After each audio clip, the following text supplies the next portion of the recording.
Hello everyone, welcome to Thrive Up. Today's episode we have a special guest, Anthony. Anthony is a product manager at Microsoft, and today he's going to talk about how he transited from accounting and finance to product management. So Anthony will offer insight to help you determine whether a career in product management aligns with your aspiration. Additionally, he will provide valuable advice and strategies for people from tech and non-tech background to successfully move to product management role. So let's delve into the conversation with Anthony.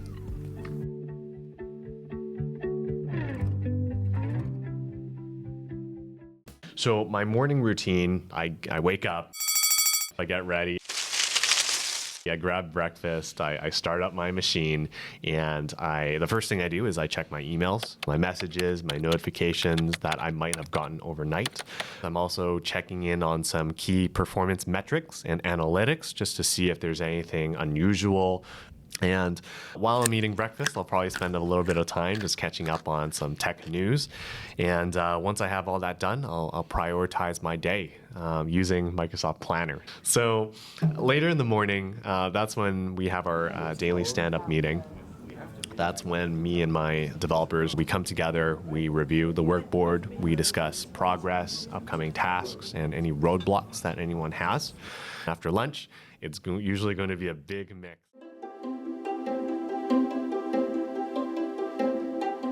Hi, Anthony. Hi, Annie. Do you want to introduce yourself?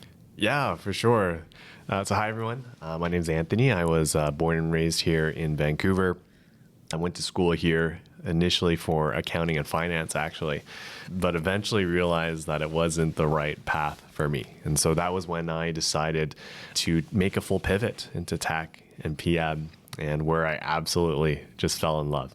So today I'm a product manager at Microsoft. What I do is I help define, build, and to deliver brand new products and features. And unfortunately, I can't disclose a lot of those products and features just yet. I work on what we call tented projects. So these are a lot of secret projects, pre-release, pre-market products that haven't gone out just yet. Prior to Microsoft, I was at SAP for about 4 years doing project management. And outside of work, I do my best to give back to the student community. I enjoy gaming and I enjoy watching MMA. So that's me. Thanks for introducing yourself. How do you know you want to be a PM at the first place?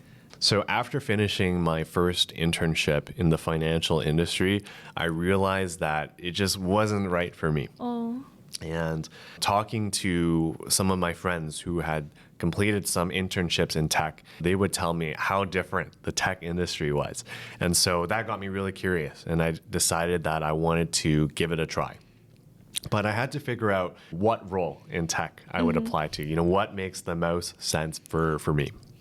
And so what I recognized at the time was that I really enjoyed bringing people together, aligning them on a single direction, to move towards a common goal. And so the analogy that I like to share is that if you think about school, for example, you have things like group projects, you have your extracurriculars like student clubs, and there's always that one person who likes to play the role of the leader, someone who brings people together, who gives these people direction.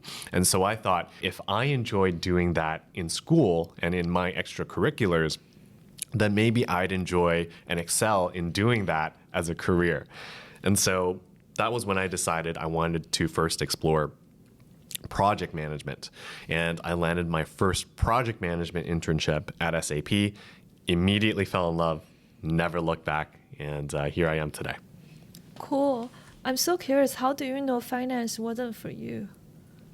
Yeah, I think the best way to really figure out whether something truly right for you or not is to experience it yourself. And that's why I always tell students the importance of doing like co-ops and internships, because until you actually have a chance to actually do it yourself, it's really just a speculation, and you really don't truly know whether it's for you or not.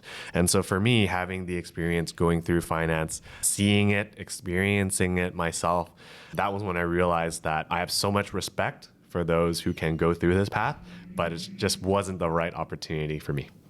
you said you absolutely fall in love with PM role at your internship at SAP. Can you tell me more about it? Why you like it? When I was working in the financial industry, one of the things that I did not like about it was how formal it was, and recognizing that it was a very conservative industry. That's just the way it is. You have to present yourself in a certain way. You have to be very proper, right? It's usually very strict. They can work you very hard, right? And that was an environment that I couldn't see myself really excelling in, that I didn't want to do for the rest of my life. And so stepping into the tech industry for the very first time, that was a complete culture shock for me. It was almost a complete 180. Like stepping into it, it was like, oh, there's like people eating free food over there. There's people having fun over there. Oh, there's like a napping room. People are like just completely passed out. Like that's such a complete shocker to my perception of what it means to work in of what corporate life even looks like. So seeing this for myself was a complete culture shock in what I'm used to from the financial industry, right? And we hear things all the time about how tech is so progressive, how it's so different. And I'm sure many people have watched YouTube videos of like, oh, day in the life of working at Google or like Meta or insert big tech company, right? And after seeing all those videos, to experience it yourself, I felt very spoiled by that experience for sure. But that was the environment that I could see myself really excelling in, that I could do my best work in. I think a lot of big tech companies, especially, they really prioritize and they really value employee well-being. They believe that, if we treat our employees well, we believe that they will naturally perform better. Whereas what I saw in the financial industry, they try to work you as hard as they can to squeeze all the value they can get out of you, right? And that was just not the right environment for me. But in tech, that was a complete 180. I felt that this was the perfect environment for me to thrive and to do better. And that was where I really fell in love and really figured out this is where I want to stay. I see. Sounds like it's about tech company culture, the environment, and the people you're working with, and also your day-to-day job.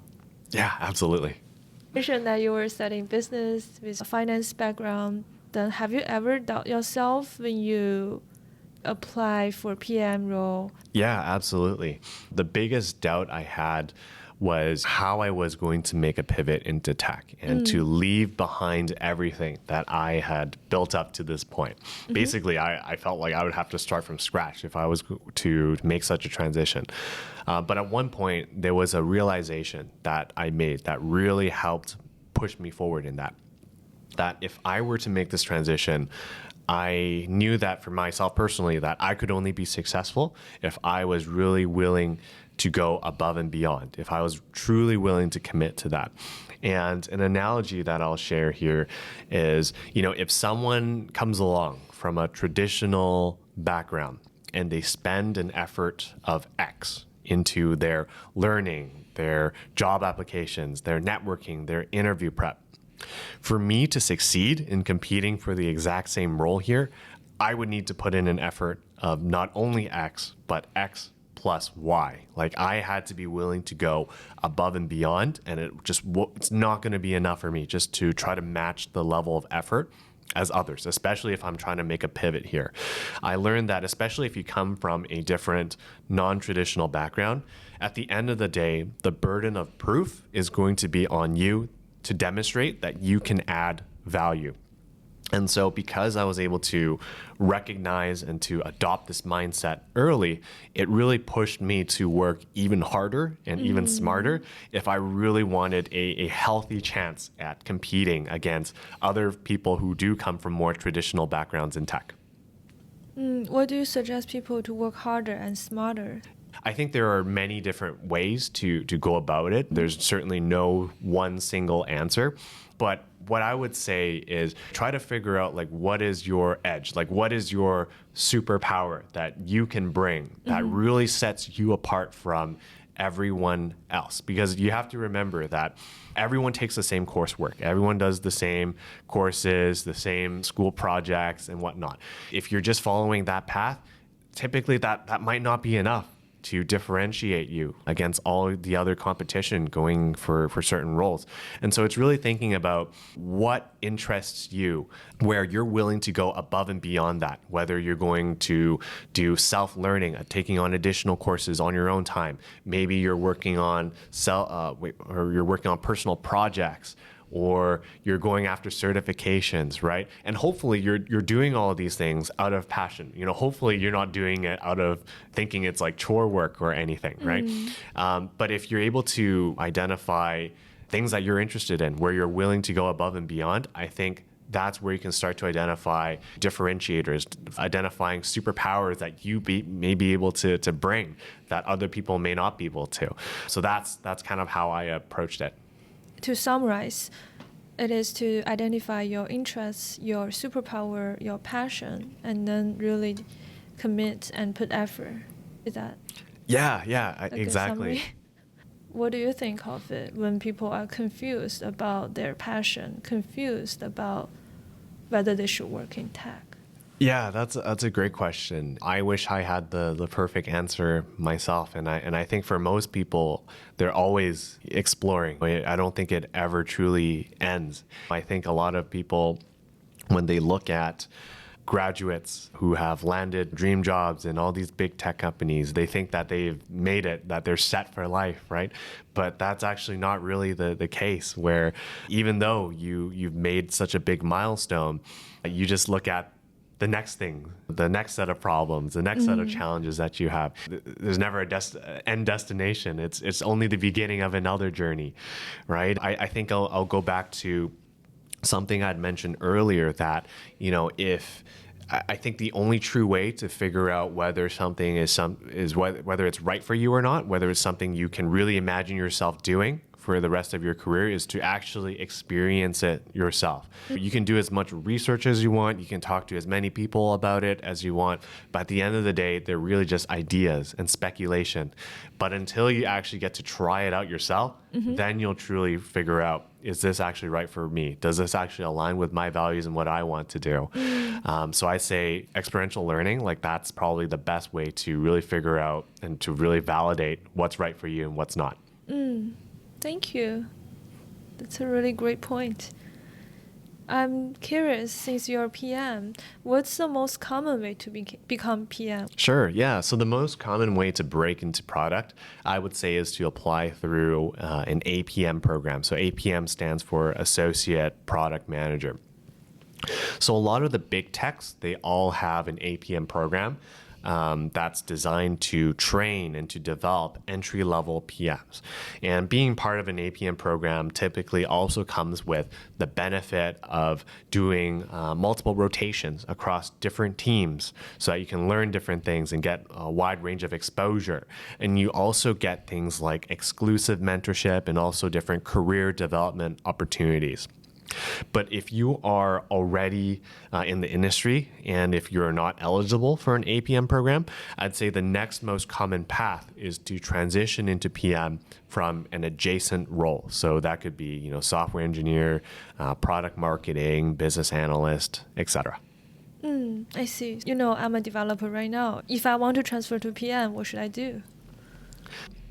If you are in tech already and you're interested in PM, I'd say a wise thing to do before you decide to make a full commitment and a full investment into making that transition is to see if you can even try out PM first.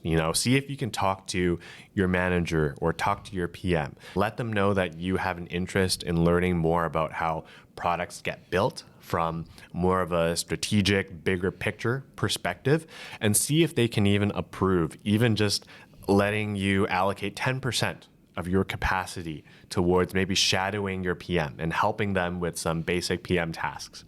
And if the answer to that is yes, and you can go and do that, then the benefit is that you actually get to go out there and you get to try PM tasks and you really get to figure out, is this the right role for you? Can you imagine yourself doing this as a career?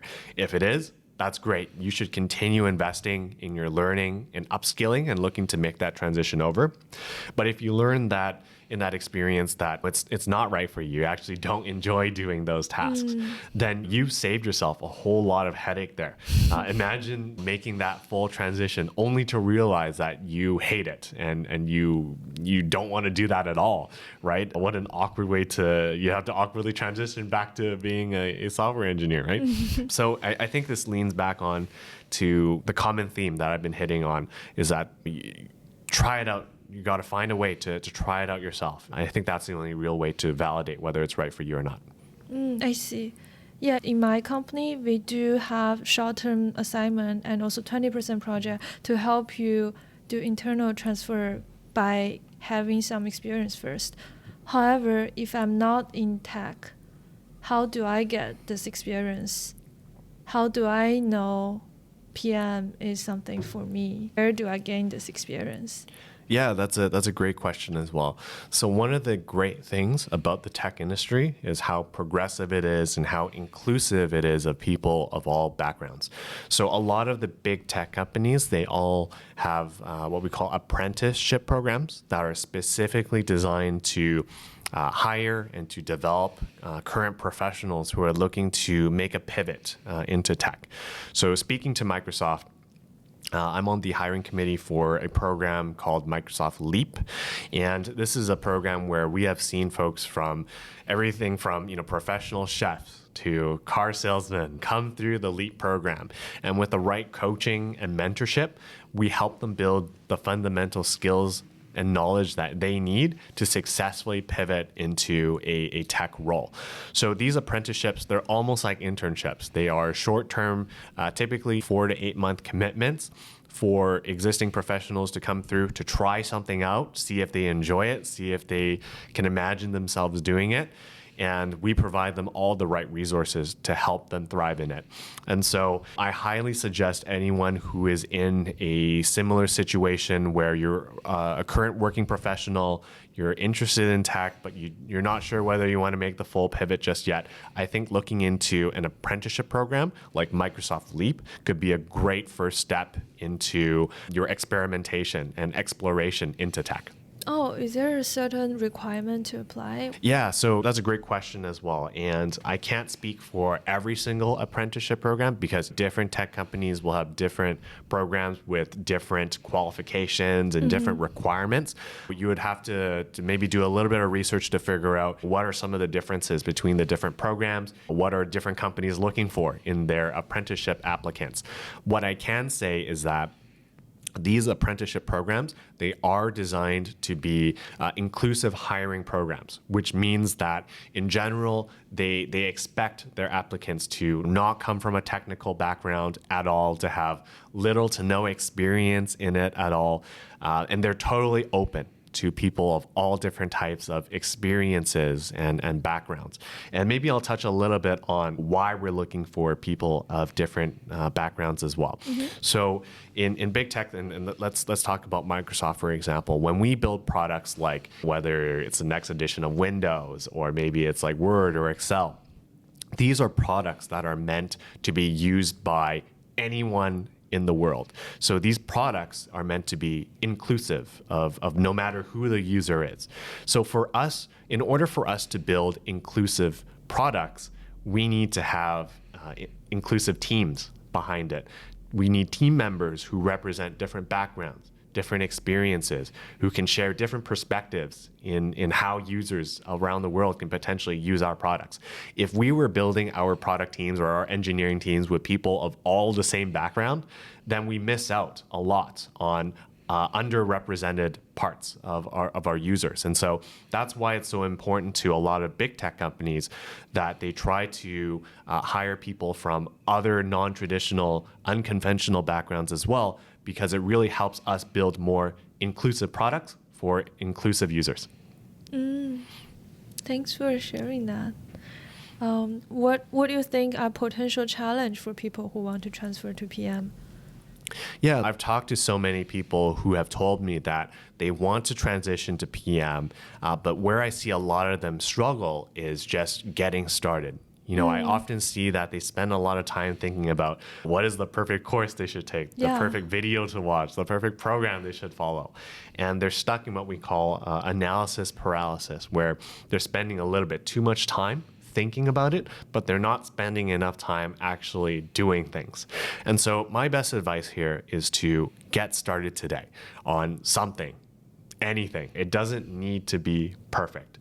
That could mean getting started on an intro course on PM. Like you could even watch a YouTube video on it, and that's a great start. Nowadays, there are a lot of what we call PM influencers as well, whether you find them on LinkedIn or on YouTube. PMs who are going out there to build all these videos and content to help you transition into those roles. And other things you can explore as well as working on personal projects, right? Like think about your favorite product that you use on a daily basis. Do you have any frustrations with those products? How would you go about improving those products? These are things that you can totally work on your own time. So what I think is most important here is that you get your hands dirty, that you start building the rhythm and the habit of learning and applying things. I think that's the most important thing to do when you're looking to transition into PM. Don't spend too much time thinking about it. Spend more time doing. I find a lot of time people hesitate to start, including myself. Right. If I really asking myself why, because I'm not confident, I have the fear of failure. Right. Since I don't get external validation, I don't get an offer from a company yet, I don't get the job title yet, I have the fear that I'm not good enough to be a PM. I'm not a good fit for PM. Even though I understand, I should really put it into action than overthinking. But I try to reduce the chance of failure by overthinking. You know what I mean? Yeah. Yep. I completely understand those people who are curious about PM, but they hesitate to try it because the inner fear. Yeah, totally. So I think when we feel things like fear and discomfort, that feeling is really just the feeling of growth, I think. When we think about growth, if everything was always comfortable, if everything always came easy to you, then very likely you're not growing at all.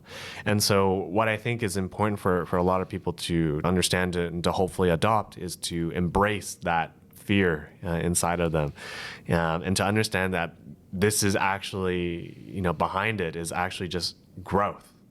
And so that's where I fall back on, just try something, even if it's something really, really small. It doesn't need to be perfect. But what's most important is that you're willing to take that very first step. And once you take the first step, you'll find that the next subsequent steps will become so much more easier. You're much more willing to do it. You'll build a lot more confidence along the way. The toughest part is always taking that first step. But once you do it, I think you will overcome a lot and you will grow a lot from that.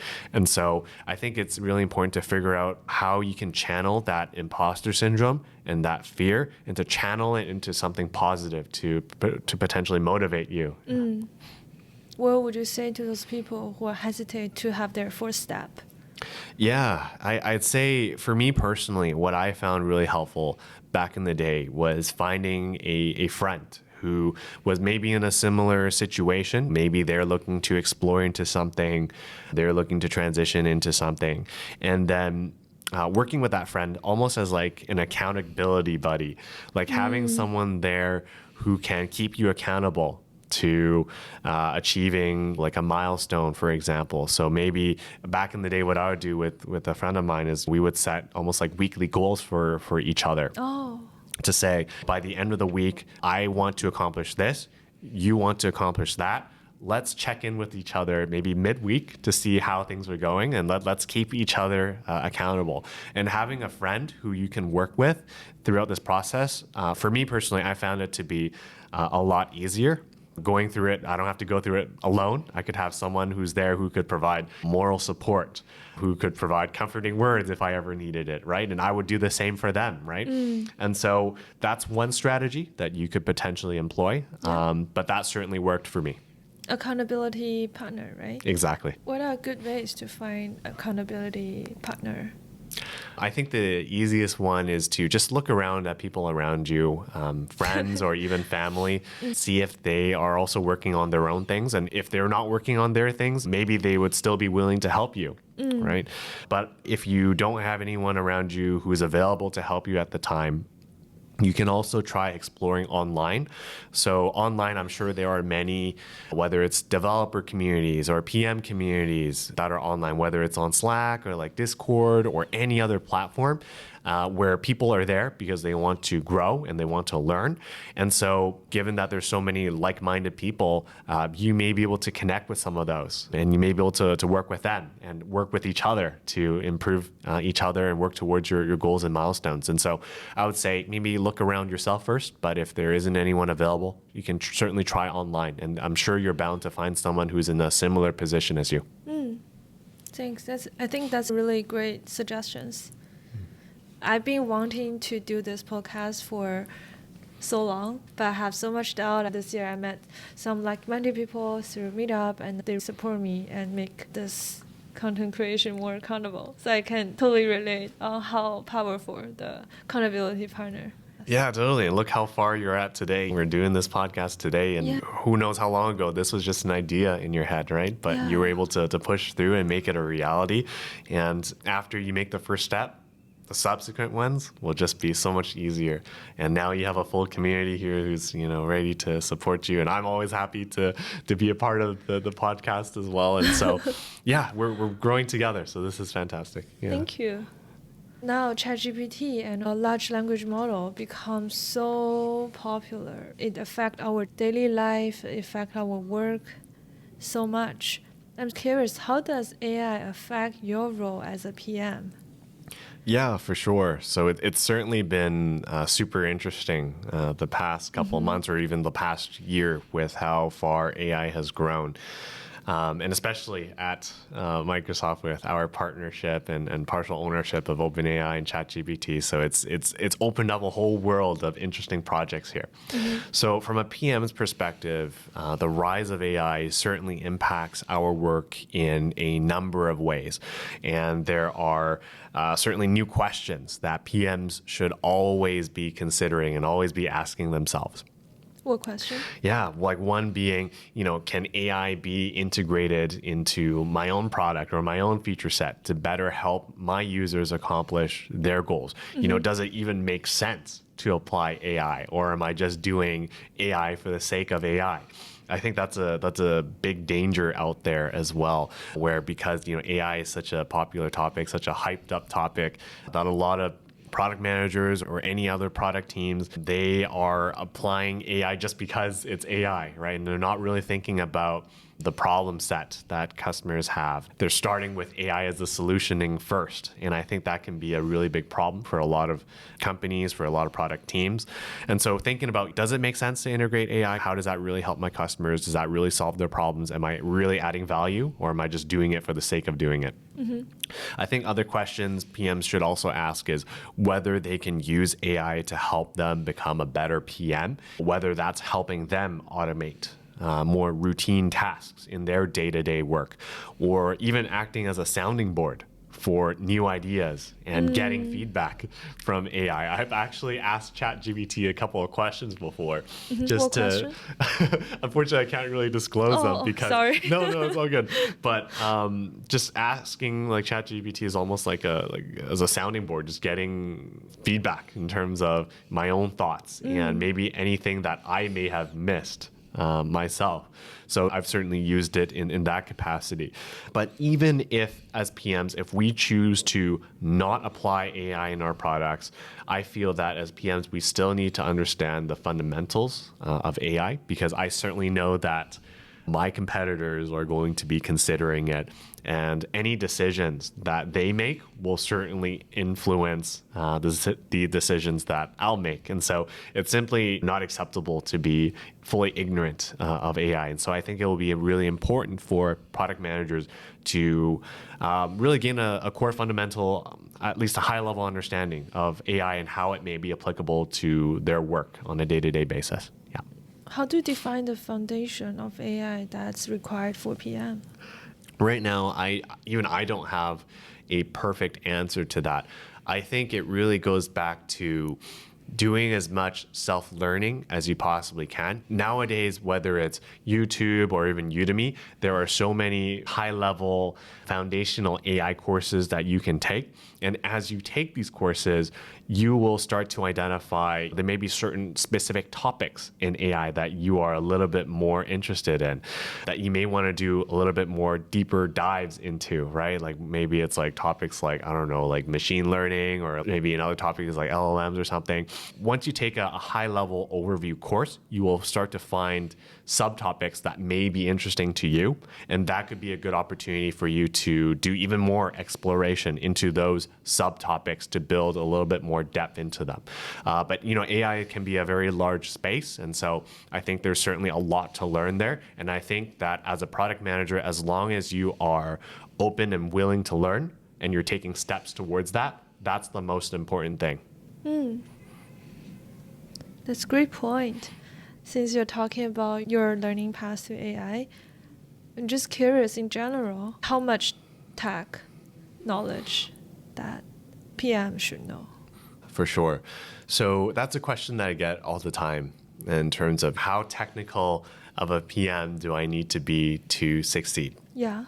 And what I'd say to that is, even if you don't come from a technical background, like I certainly don't come from a technical background, there will certainly be opportunities for you. That said, if you do come from a technical background, that will just open up even more doors to you.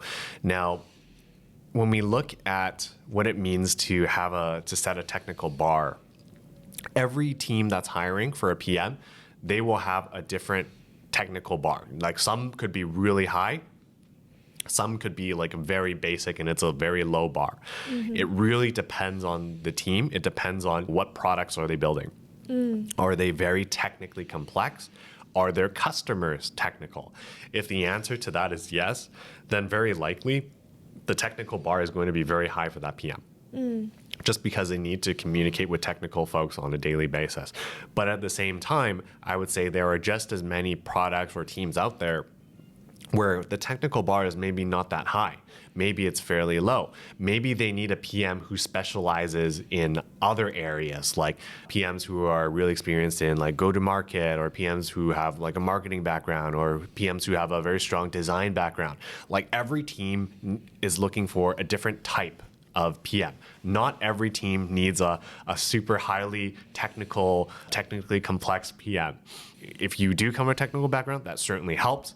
But I don't want to discourage anyone who doesn't come from a technical background to shy away from PM. I'd say that there are just as many opportunities for you out there. But you just need to figure out, what do you bring as a PM? What is the superpower that you bring? If it's not technical skills, what can you bring? Perhaps it's marketing, perhaps it's design, maybe it's data. But that's for you to really figure out what kind of a PM you are. How about you? Like, what's your superpower as a PM? That's a good question too. So I think my superpower as a PM certainly leans on my project management experience. So prior to coming to Microsoft to work on product, I worked at SAP for over 4 years in project management. And in that experience, I basically worked with developers on a day in, day out basis, talked to them every day, helped them resolve a whole lot of conflicts and problems, and shielded them from a lot of politics. And so just that experience working with developers on a daily basis, understanding them, being able to communicate with them, knowing how to drive a project from start to finish, and knowing how to shield your developers from so much of the political stuff that they don't need to be involved in. I'd say that is my superpower that I brought to Microsoft and how I was able to make it here. This was a skill set that my specific team was looking for. And so that was just the right fit for me. Thanks for sharing your experience. Yeah, anytime. Have another question. What is a reasonable timeline for people who want to transfer to PM? What is a realistic timeline? I don't think there's one right or perfect answer to that. I think everyone comes from a different background, a different situation, different context. So I think it's really up to you to determine what that timeline looks like. If you're just a student, for example, who's just finished all your exams, you're enjoying the holidays, maybe you have a lot of time to spend on doing self-learning, maybe personal projects, doing interview prep. Because you have so much spare time, you can really accelerate your path. But let's say you're a current professional. Maybe you already have a full-time job, you have a family you need to take care of, you just don't have as much spare time, and maybe you can only allocate an hour every week towards your transition. That's totally okay as well. I think at the end of the day, there's no gun to our head to force us to make it by some deadline. I think everyone can build their own timeline based on their own life circumstances, what makes the most sense for them. What's most important is that you start to build the rhythm and you start to build the habit of getting closer to your end goal and to start taking steps towards that. I think that's the most important thing. And for some people, whether that's really accelerated or whether that's going to take time, completely up to you. Yeah. Thank you. Thank you so much for today's interview. Thank you. It was a lot of fun. Anything you want to say at the very end? Thank you for having me here today. This was a lot of fun. This is the very first podcast I've ever participated in, so it's a very unique experience to me. Hopefully this has been helpful or of value to you, and hopefully I can join future episodes as well to talk a little bit more about PM and life in tech. Yeah, I would love to collaborate with you more in the future. Thank you so much for coming to the interview today. Thank you, Annie. Bye. Bye. Thank you everyone for joining me on Thrive Up today. I really appreciate your patience. In the next episode, we are going to invite a guest and he will share his journey of becoming a staff engineer. Stay tuned. You can find our podcast on thriveup.co or Spotify, Apple Music. We also have a weekly newsletter that shares tips for career growth and summary for things we mentioned in the podcast. You can find my contact information on the website. Looking forward to hearing your thoughts, and I will see you next week. Have a good week, everyone.